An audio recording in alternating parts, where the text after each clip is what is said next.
What is going on, everyone? Today is Tuesday, January 16th, 2024. I hope you all are having a fantastic day, evening, night, whatever it may be, whatever time you're listening to this podcast, in whatever time zone. I hope you all are having a fantastic day and days ahead. We've got a lot to talk about sports-wise. Just wrapped up the wild card round. What are our thoughts? What are our thoughts about the NFC East teams? What's the future outlook for both of them? Are they going to replace their head coach?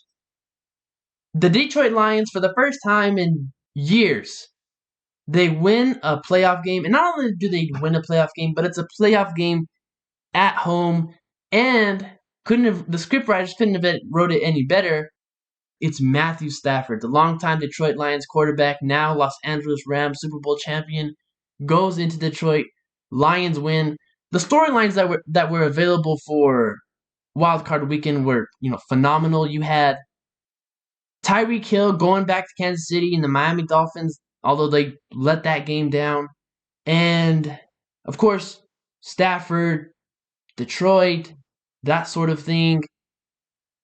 Green Bay Packers marching into Dallas and not only taking the win, but handily taking the win.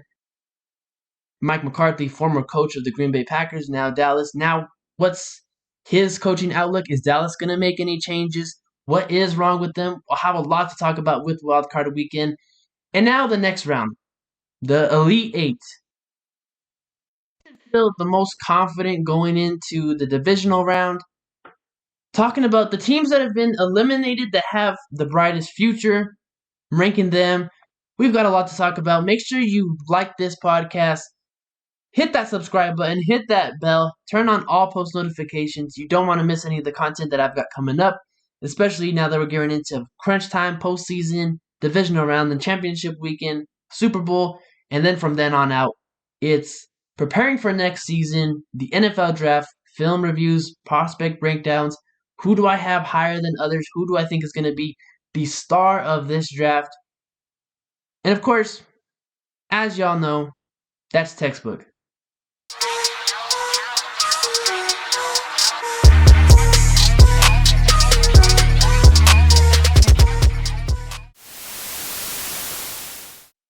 So Murphy's Law rears its head once again with the Dallas Cowboys. And if you don't know Murphy's Law, it's whatever can go wrong will go wrong. That seems to happen with the Dallas Cowboys continually. You hear it every year, right? Whether it's from their fans or from the media, they'll have a fantastic regular season. They'll win a bunch of games. They might beat a Super Bowl caliber team or two during the regular season. People will be putting them into Super Bowl talks, all of that, only to have this team not only lose in the divisional round, but lose in the wild card round as well, which is what happened to them once again, especially up against the Green Bay Packers. Something, it feels like a tradition that happens year-round. Cowboys not only losing in the playoffs, but losing up against the Green Bay Packers. So what's the concern with the Dallas Cowboys? Is it the quarterback, Dak Prescott? Is it the defense, Dan Quinn? Or is it coaching together? I'll take it in a tier-level approach and address all of those. Now, for the defense, Dan Quinn has that defense playing with speed and physicality. So when the edge rushers, like Micah Parsons and all of them, can use their speed and assert their dominance early in a football game, that's what they look for. Now, their linebackers are small, but with small linebackers, most likely they're a lot faster, so they can rally to the football. The only problem with a defense that relies on its speed and not really physicality, but more so speed and those sort of attributes, is that when you use a lot of wide zone run, you use that going into the play action on the boot, and a lot of motion, you can confuse them. And when a defense is playing on its heels and playing the guessing game, you have them dead in their tracks. You have them right where you want them. That's the concern. And they don't have that Cowboys defensive line. Like, they use Micah Parsons, but he's 95% of their pass rush. When he's not getting going and when teams are double teaming him, now it's hard to fight off double teams because Micah Parsons' skill set is going to see a lot of those double teams and get schemed out of the game. But you need someone else to step up, and DeMarcus Lawrence doesn't step up. They don't have a defensive tackle that's a true run stopper. Their secondary, they get a lot of interceptions, but the concern with the secondary is, and I remember it was up in a sideline reporter in the Dallas Seattle game was saying that Al Harris doesn't teach his defensive backs technique. It's more so rather showing them film of wide receivers to see what the tendencies are of the wide receiver, which is very creative and innovative. The only problem is with the defense that relies on its speed, and that secondary likes to jump on a lot of slants and out routes. Like if you see a lot of their pick sixes and interceptions, it's slants, out routes, that sort of thing. Really quick game, all of that, where they can jump on the routes and bite on all of them. Well, the problem with the defense or secondary that bites on a lot of routes is they're susceptible to double moves, and since they're always playing, gung ho on their toes, all of that. When you use play action, you're able to see what the Packers did, which is why that tight end was miles wide open. And another thing on that secondary, let's rewind a little bit. Do you all remember that play in the 49ers game, or for Dallas against the 49ers in the wild card round a couple of years ago, where Brandon Ayuk fakes like he's running a crosser or a post and then kind of breaks it off with a corner route? It's a double move against Diggs. And everyone's talking about that. I saw it happen again, but it was against Stephon Gilmore. I think it was Dobbs running a very similar route, and then they kind of like snap it off.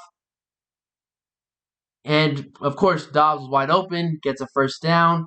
We also saw it with the tight end touchdown. I think it was Musgrave, just absolutely wide open. Because when you watch that Dallas defense, a lot of the secondary, if it's not on the wide receiver's hips, and, of course, the linebackers, they're looking right into the backfield. And the Packers, give a lot of credit to LaFleur. He was able to scheme up a lot of things, but Packers didn't have to do anything outside of the basics, outside of running wide zone run and going out of the play action. That's how. There's the story. That's how you have it with the Dallas Cowboys defense. To help them, they really need to find a true defensive tackle run stopper, or some kind of consistent help for Micah Parsons. Now I know that they scheme him a lot of things, like they'll move him all over the formation and that sort of stuff, but that can only get you so far, and one player can only get you so far when it takes a collaborative effort.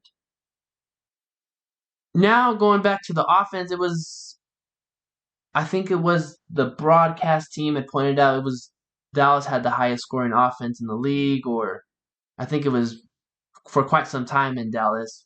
This was one of their best offenses statistically that they had. Green Bay really didn't have that much of a pass rush. I think their first sack was with like 40 seconds left in the ball game or something like that. But it was a lot of picks and interceptions, and a lot of that goes on the shoulders of Dak Prescott. But CeeDee Lamb it felt like he wasn't the same this game. Like you saw Jair Alexander pushed him around, and then CeeDee Lamb didn't have any kind of response back or anything like that. And early when he dropped that pass, I think it was Dallas's first possession, I found it just, not weird, but interesting that on that first possession, Mike McCarthy had to go talk to CeeDee Lamb. It's early in the game, and now maybe that's a culture thing where if Dallas doesn't have the lead early and be able to use their pass rush, jump out on teams, and sort of front run, can they come back from games? And they haven't shown that all year. Like I say, I'm going to continue to talk about that Bills game because I think they put out the perfect formula to beat Dallas. Play zone, because Dak Prescott statistically struggles against zone. We saw last year in the first season against Tampa Bay, they used a lot of zone. Dak Prescott struggled and that sort of thing. So if you limit the windows, because Dak process is quick enough, but against zone, it's either too long or like I say, can't process quick enough. or he's predetermining reads, like with that pick six that made it 27-0. They motion Lamb out, and you know Lamb is going to run something to the hashes in the middle of the field. It's most likely going to be something quick, and they want to get a rub route or something like that. Safety read it the whole way, pick six, and that's been the issue with Dak Prescott is in playoff games from when he was a rookie to now. He had that really good performance to start off, and then every game has kind of went down. Is he the future of their franchise? I don't necessarily know. I mean, the problem is you have to with the quarterback market the way it is. There's like inflation. You're either spending buku bucks for someone who's just average, good enough, can kind of take you there. That's the way the market is right now. Is he the future of this team? I don't think so, but if they move a different direction, are they sure they can find someone, I guess, good enough? Now, I know, of course, there's a lot of attention about Dak Prescott.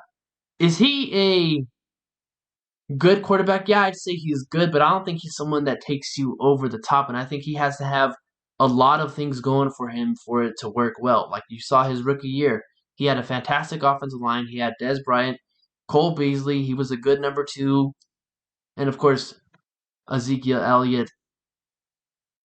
And now with the coaching, I think it's a there's a lot of things that I found interesting. Like of course the CeeDee Lamb that he's having Mike McCarthy's having to talk to him earlier than Dan Quinn is interviewing for the Seahawks job, and you heard Micah Parsons say Dan Quinn might take him with him.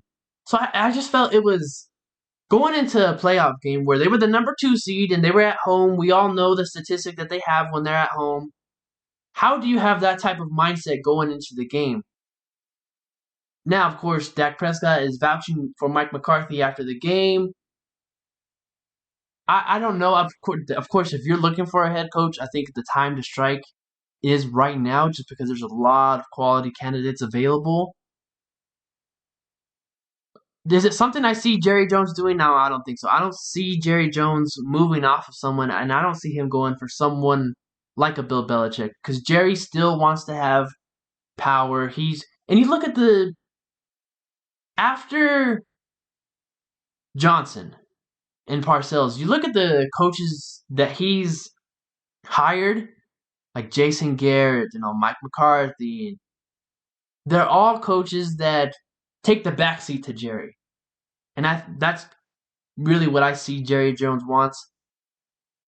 And it's hard for someone who has always had such an ego to all of the sudden just abandon it. Like over time when you build a bad habit, it's hard to break away from.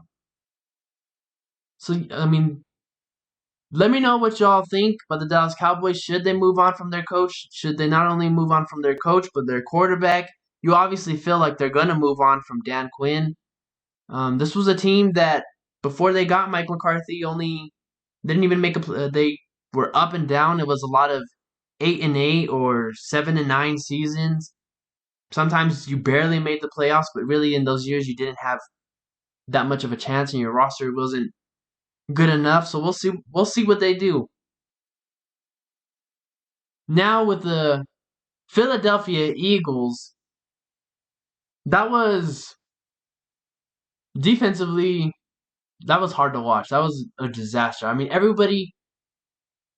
the basics things that if you played Pop Warner football or you played football at any time, every coach, when it comes about tackling, they always teach you angles. The Philadelphia Eagles didn't have any of that. They didn't have people that rallied to the football. Everyone was kind of they either looked slow or like they gave up. You saw, I mean, Bradbury was getting continuously picked on now. A lot of their secondary is getting older. They've been dealing with some injuries. But it's not even like my biggest issue with the Eagles was their secondary. But another thing that got pointed out is maybe their pass rush got tired because on paper they have one of the best offensive lines in the league, if not the. And then the same thing can be said for the defensive line. maybe they got tired. Maybe this team gave up. I don't know. They felt like one of the most miserable 10-1 teams.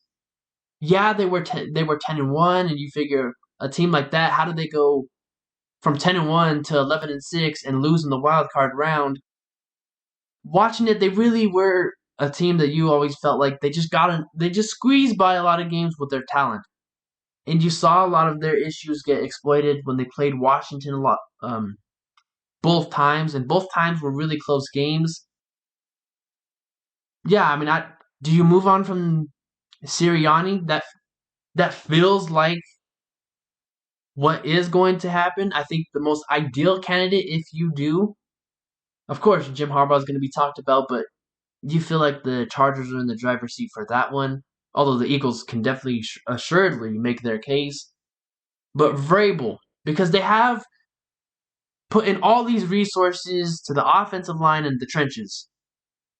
And he's a defensive guy. He's about the trenches. He's about physicality. That's someone that you can bring in and have that culture still be the same. Because they have Jalen Hurts, and I can put some blame on Jalen Hurts. Is he seeing the field right? Maybe the offensive line, of course, didn't have that great of a season, but when they blitz him, he has some athletics, but he doesn't have the athletics to get by some of these faster defensive linemen. And the play calling was downright horrible for both sides, offensive and defensively. If I had to pick one that was worse, it was offensively. It felt like a high school playbook. It felt like some of the plays that I've played in Madden. There was nothing that showed the strengths of your team and put away or kind of, you know, yeah, I would say put away the weaknesses of your team. No rub routes, nothing to give your guys some kind of separation. Hardly ever used the middle of the field. Every time they went into empty, you felt like they were going to run Jalen Hurts until that became way too obvious. It was just it was a Super Bowl hangover in the most improbable way. For the Eagles, it's and everything hurts. It feels like everything is flat outright terrible. All of that. It's but there's still some ways you can work this out. Listen, you don't invest a whole lot into the linebacker position. And a certain trend that I see with Baltimore and especially the teams that are in the playoffs is that a lot of these teams they do invest in that linebacker position because it gives you it's like a safety that you have down in the box, but they can handle run support and all of that thing, and they can cover the middle of the field. They have their athletics to go outside on the edge on any kind of outside run. They have the ability to fit the A and B gap and become kind of corners with a much larger size, that sort of deal. So you have to invest into the linebacker position. We know what you've done in the draft, offensive line, defensive line. Maybe there's talks AJ Brown wants to get out of Philadelphia. He wants to be traded. You can do that, gain some more resources to still put this thing together just because I know everything hurts, but there's still ways that this is salvageable. You can fix this football team. And the last thing for the Philadelphia Eagles is it was a fantastic career from Jason Kelce. We saw the emotions from him once the game ended. And we all knew that that was most likely his final game in the NFL. A remarkable career from him. The best center ever in football history. His intelligence, just everything that he did, his ability to get out into space and make those types of blocks into the second, third level, all of those things. Fantastic career from him. Enjoy retirement. And he'll obviously be a first ballot Hall of Famer without a doubt. So, congrats on the journey that he's had and what he's did. Now, moving forward to the divisional round. Saturday, ESPN, we have the Houston Texans, who it feels like a team of destiny. Like every year in the playoffs, there's that team of destiny. It was the 49ers when they went to the AFC Championship game in the Rams. And then in that very same year, it was the Cincinnati Bengals when they went to the Super Bowl and eventually lost to the Rams. Then in 2019, it was the Houston Texans who had beaten Tom Brady on the road, go to Baltimore on the road, beat the best team in football at that time, one of the hottest teams in the league, go to the AFC Championship game. You eventually lose, but no one expected them to go that far. It feels this playoffs for the Ravens. Like, you ask Ravens fans what's their favorite season, although this year that I'm going to mention, they didn't complete their goal.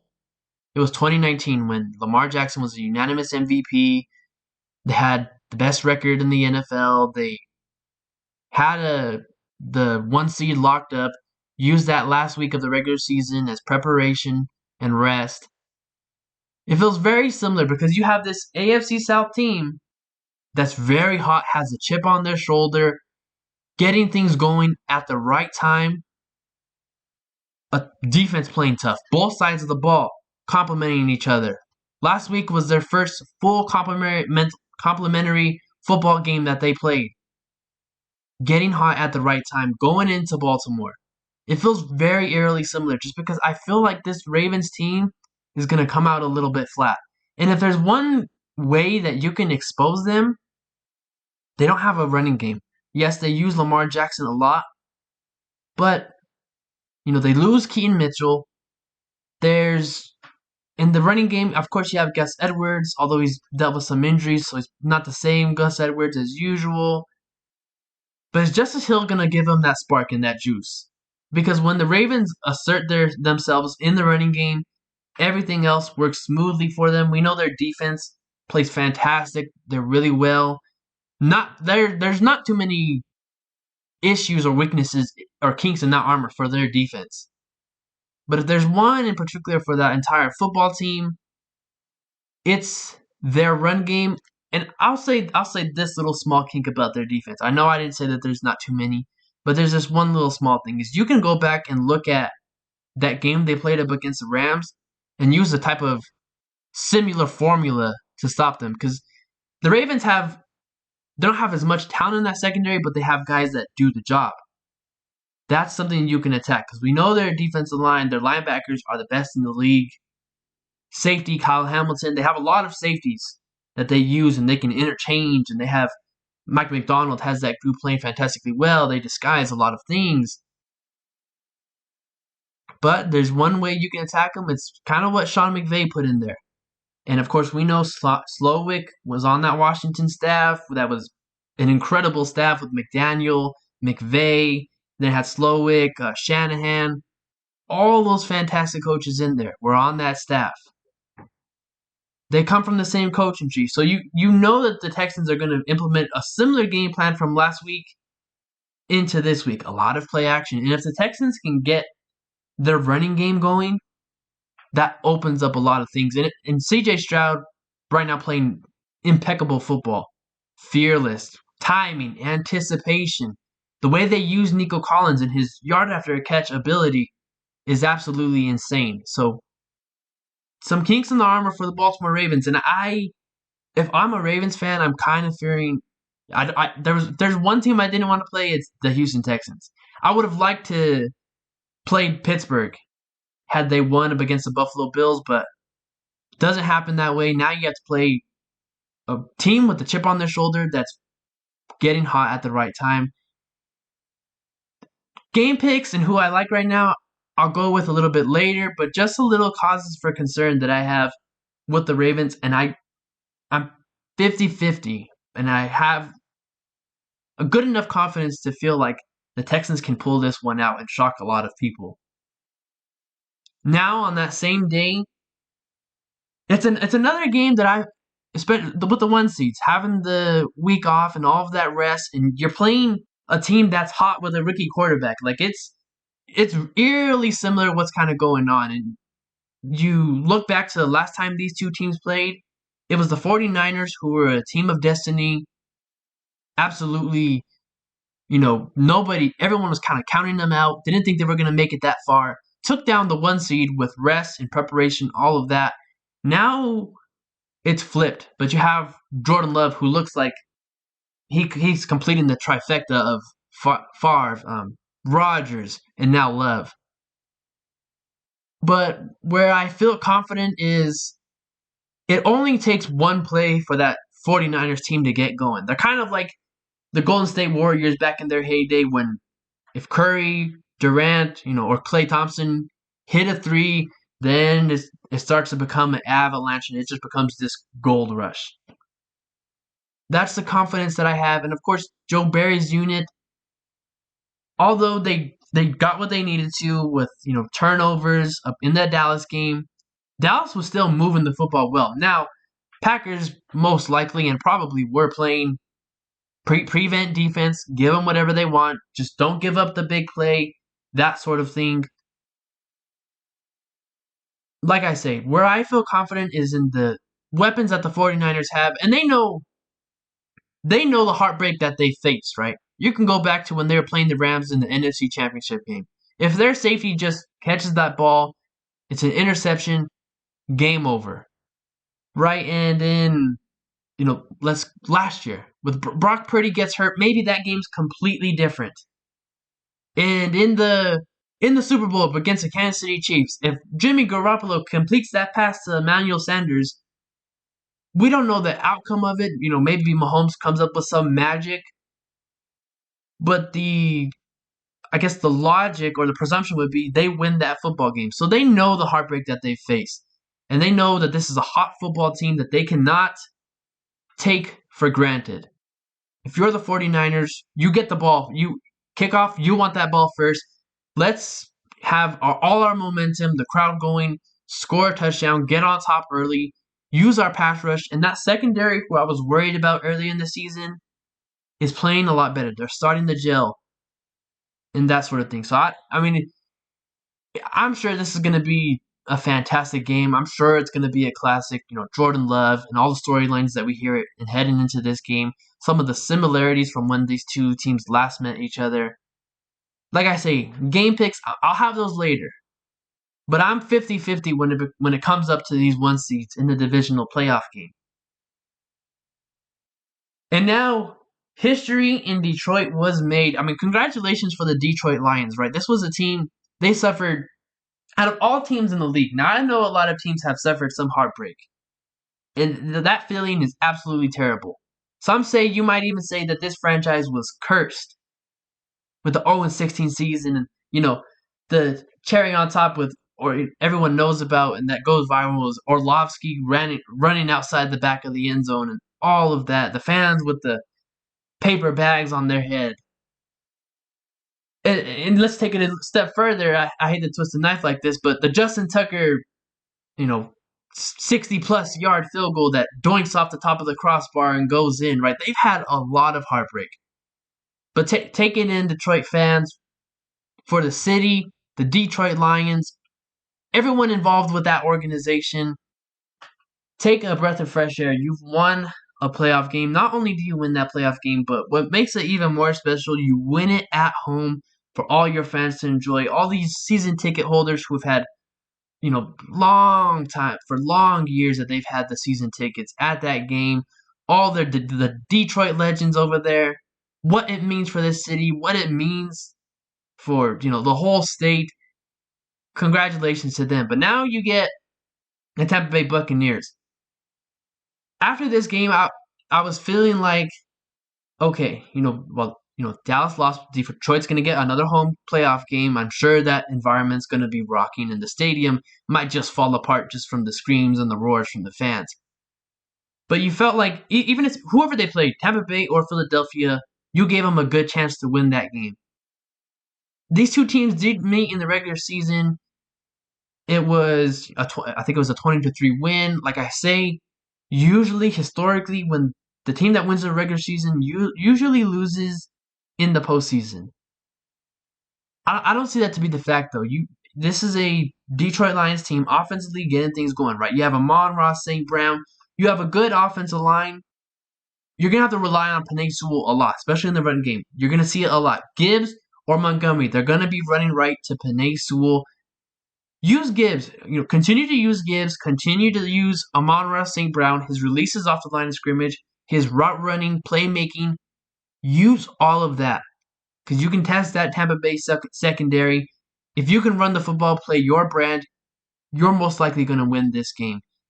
Defensively, they had some struggles, but who wouldn't have struggles with a Rams team that was playing exceptional football late? Puka Nacua is having an exceptional year. He had these records as a rookie for receiving yards, all of that. That was your toughest test. I know if they advance next round, it's going to be another tougher test, especially if San Fran wins, but that was a team you didn't want to see play in the first round. You did. You won. Secondary, and the defense of coordinator has to be given a lot of credit because it was a back and forth game. And that defense, it felt like, couldn't get a stop. Offense, also at the same time when the defense was getting stops, didn't get things going together. Secondary is going to have to be shored up. I'm sure Cam Sutton is going to get attacked on a lot. So you have to lock up Mike Evans and use your defensive line. Hutchinson's going to have to get a lot of pressures. Move him around through the formation. A lot of times in that Rams game, I saw him and he was going up against the right tackle. Move him through the formation like a lot of these other teams do and give him these types of, advantages. Now, for the Tampa Bay Buccaneers, it's relying on Rashad Wright because he's a good pass catcher. And how far is Baker Mayfield going to take you? Because your defense is really good, and you saw their defensive line really good. Does the secondary get tested as much? They're a good unit, but I think there's some things you can take advantage of. Rely on Rashad Wright. How long is Baker Mayfield going to take you? And really just use Mayfield and Evans, right? How getting Mike Evans open, that sort of thing. It's kind of simple for Tampa Bay. If you can run the football, get Mayfield outside the pocket. Don't have him go up against their pass rush. Keep Hutchinson on his heels. Make him try to get out in space. That sort of thing.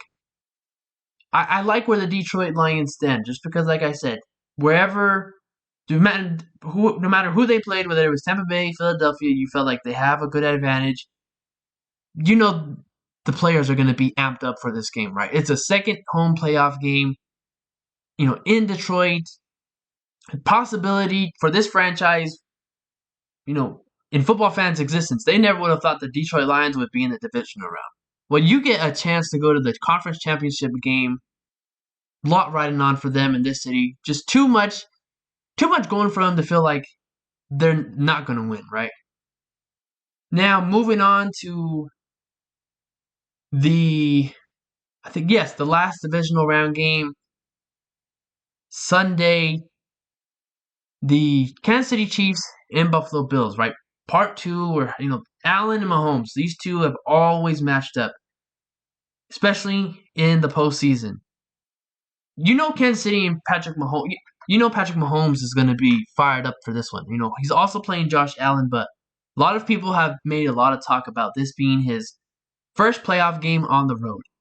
There's not a vein or nerve in Patrick Mahomes' body that isn't going to be fired up for this one. He's going to be absolutely throwing darts, dimes, that sort of thing. They don't have the playmakers that can be like win one-on-one separation or any elite talent so far, although Rashee Rice is developing nicely. But they're giving a lot of their guys free releases and taking what the defense gives them. Now, have they played complete so far? No. Are there some things that can be taken advantage of? Yes, of course. I could say that for a lot of teams. It'll be interesting, though. How far can you rely on the production of Rashee Rice? And you still have to keep your identity of Isaiah Pacheco. Because, Buffalo, with their new offensive coordinator, they've been doing fantastic right now. I mean, Joe Brady deserves some kind of recognition, or award for what he's done. I know he's not going to get it or any kind of Coach of the Year awards, but what he's done with that unit from where they were and where he's taken them, truly fantastic. Not, like I said, earlier in the year, especially in October and early November, not completely relying on Josh Allen, using a little bit of the run game, using James Cook, more. That's what they've done. It hasn't just been 17 and 14, absolutely going berserk. That's not what it's been. It's relying on everyone else outside of them. Kansas City knows, especially playing them in the year. There's the talk about Tony and being offsides. He was offsides, but the Chiefs gonna have extra motivation for that. They can't play him the same way. Kelsey, maybe he's getting his feet under him. Maybe he comes out of the slump that he had in the regular season and he just lights it on fire for the postseason. It's going to be a fascinating game. It'll come down to the final possession. It's going to be about, of course, every game is about turnovers and short fields, that sort of thing. But third downs and how much can you win on third down? Because we know these offenses can put up points and absolutely light up the scoreboard. Defense has to win third down, and you have to win third down significantly because if it's, let's say, take for instance 3rd and 8, and Buffalo or Kansas City gets 5 yards on 3rd and 8, it is on 4th down, especially wherever they are at on the field. If they get to the 40 or near it, they're most likely going to go for it. That's what you have to be prepared for mentally as a defense. So your second downs become third downs. Your third downs become fourth downs. Fourth downs become the third downs, and that sort of thing. I mean, it's like I said, it's gonna come down to the final possession. Both teams haven't looked. I'd say both teams collectively haven't put together a full game. The Bills have dealt with a lot of injuries, and of course, they had a lot of injuries in this Pittsburgh game, that sort of thing.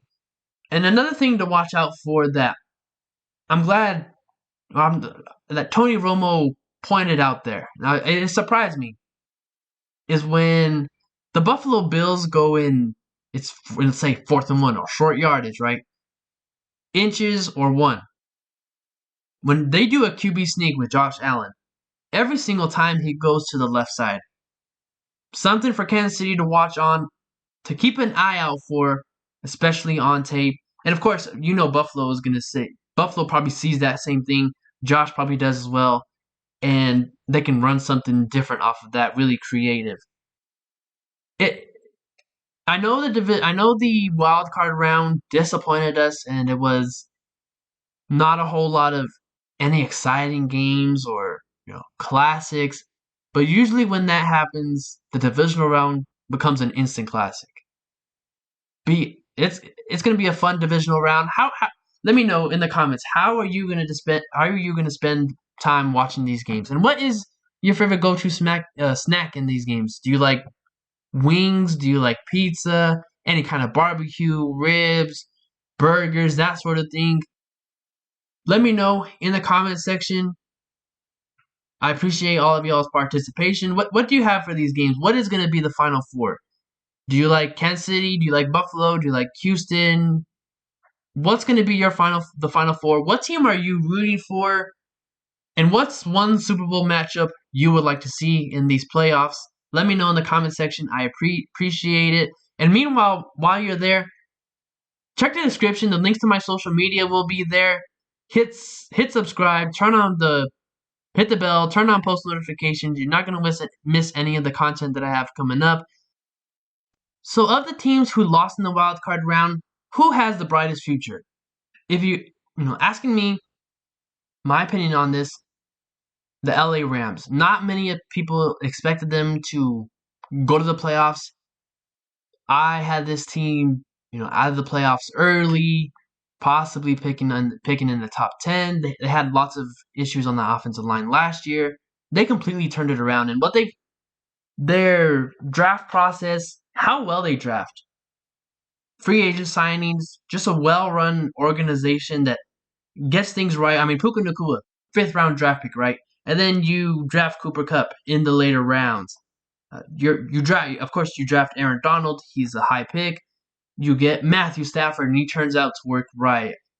All of those things and how they've put together a very solid team that months ago we thought wasn't even close to being considered a contender, even considered going to the playoffs. Now to, hey, you know what? They're actually a couple pieces away. If they get something right in the secondary and the defensive line, an extra pass rusher, you know, all of that. And you've seen the development of Kyren Williams. Not many people thought, just because of Kyren Williams' 40 time that he was not going to do well in the NFL. Well, now he's becoming a fantastic running back for them, an RB1 for the team. I mean, just how they draft and their strategy, approach, truly impeccable. I remember when they went to the Super Bowl, I think this was the week before, I think it was during Pro Bowl week.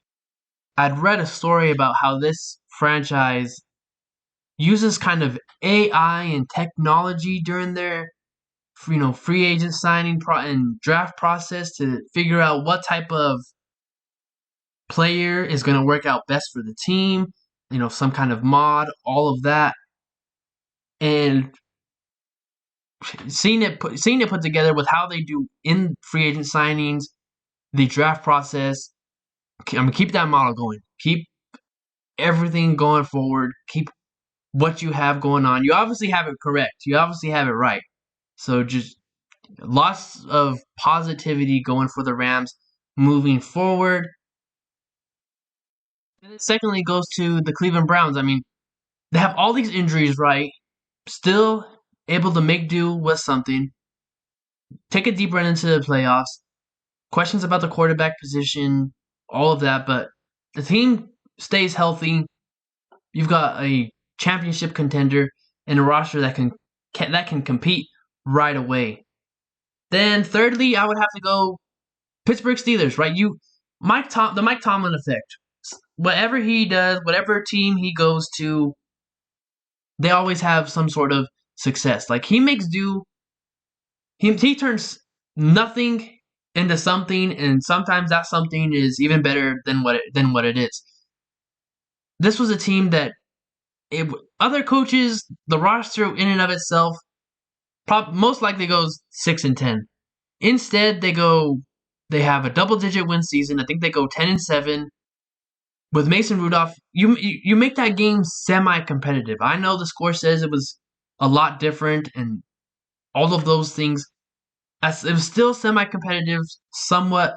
What he does, like I say, just turning that roster, transforming it, building the culture over there. Hasn't had a losing season in his coaching tenure. Phenomenal, remarkable job that he's done. And that's it for the teams that I think that are eliminated in this postseason, but have the brightest future. Looking at it, lots of questions with Mike Tomlin. Is he going to be the head coach for the Pittsburgh Steelers? I still think he is, and I think maybe there's some speculation of maybe he steps down from coaching. But I think it would be an absolutely huge mistake if you let him go because 17 seasons, haven't had a losing season. I know there's the offensive coordinator, right? They haven't gotten it right as of lately, quarterback position. But it's hard to replace a quarterback as talented as Ben Roethlisberger and be able to compete not just in the regular season, but also into the postseason. So it's hard to replace a franchise quarterback like Big Ben. They have had offensive woes. It's a roster that, in general, like I said, some coaches, they probably win anywhere from 4 to 6 games. I mean, remarkable what they've done. And it's a bright future. Like, offensive line got a lot better this year than what it was last year. You have George Pickens, Deontay Johnson, Jalen Warren is playing really well. So is Najee. And then you look on the defense side of the ball, TJ Watt, phenomenal pass rusher, Cameron Hayward. Got to invest a little bit more into the secondary, though you like what you've seen so far from Joey Porter Jr. Still need to clean a couple of things up. Minkah Fitzpatrick. It's not a roster that's should be in the playoffs by any means, but it still is. You can't say or talk enough about what they have done and what Mike Tomlin's done with his team. So to move on from him, I think, like I say, absolute mistake. Now, talking about the Miami Dolphins and Tua Tagovailoa, because a lot was talked about with this Dolphins team, um, especially this year, is that they will beat the teams that they need to beat, but when it comes to a team that's near their level, more physical than them, they fall short. It happened all year this year, and truth be told, they stood no chance, especially in the elements. Their style of play wasn't a whole lot of physicality. It was a fancy, West Coast team. Um, and a lot is being made about Tagovailoa. Is he the quarterback that can take them over the top? And when they need him to make plays, be a difference maker, can he? He hasn't so far. Now, in the regular season, he's done really well, right? And McDaniel has done a tremendous job with transforming that offense and the speed that they have, and taking Tua from what he was pre McDaniels to now. It's when the pocket breaks down, my huge concern with Tua is obviously a lot of people make concerns about the arm talent, the deep ball, all of that, valid. And when the play breaks down, because the offensive line, they obviously this is a team that also too, like the Browns, suffered significant injuries. Offensive line isn't what you want it to be for someone like Tua, who's a pocket passer, gets the ball out quick, throws with some anticipation. Does Tua have the quick processing? I think at times he does show that quick processing, but when he plays up against some of these a little bit faster physical teams are a lot better.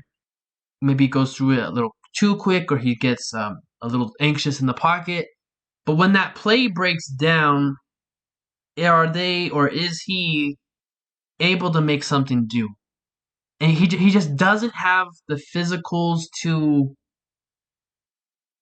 have that, or be that luxury for the team. Like if the pocket breaks down, Tua is not going to throw sidearm or make any of these off schedule, off platform throws on the run, or be able to scramble and get yourself a first down.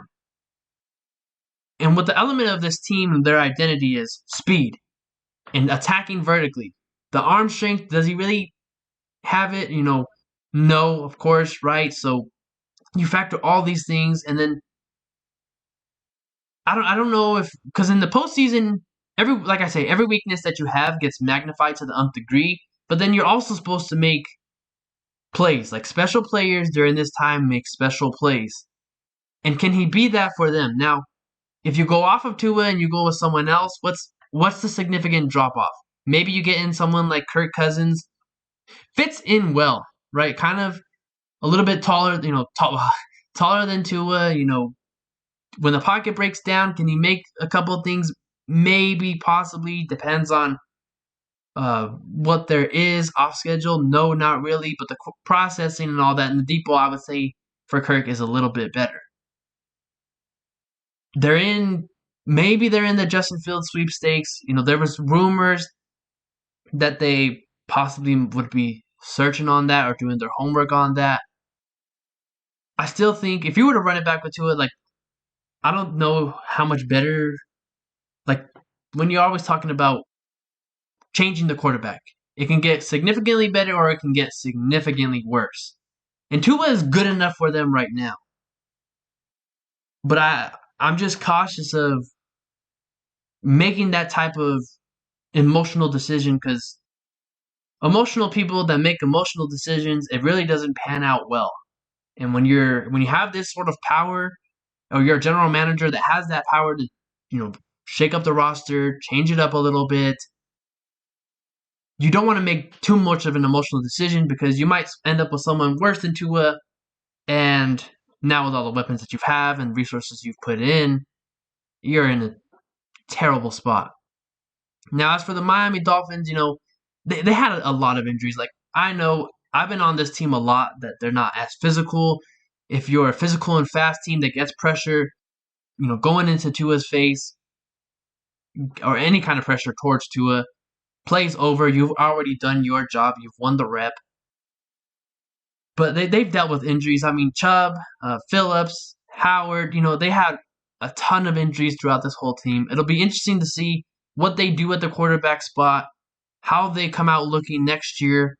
But, you know, be cautious of wanting to go too far into the bounds of changing the quarterback position because you never know the dire consequences that it could be. And that's it for the podcast that I have right here. I appreciate all of y'all who stuck it through and lasted all the way. 50 minutes, long time for a podcast. We had a lot to cover, a lot to talk about. Next one, talking about my game picks, what the teams need to look out for, and more NFL news that develops, specifically with head coaching, who's going to land where, who's going to get one of the best coach, who didn't get the best coach, who made the right decisions, all of that. I appreciate spending this time with y'all. Thank y'all for taking your time out of the day to listen to this podcast. I appreciate it. Y'all mean a lot to me from the bottom of my heart. Once again, check out the description. The links to my social media will be in there. Go on your laptop, smartphone, type in Textbook Sports or click the links, subscribe, follow my social media, hit that like button, hit that bell for the post notifications. I appreciate it. God bless. Y'all have a fantastic day and a fantastic weekend full of football, however you spend it. And as for next time, deuces.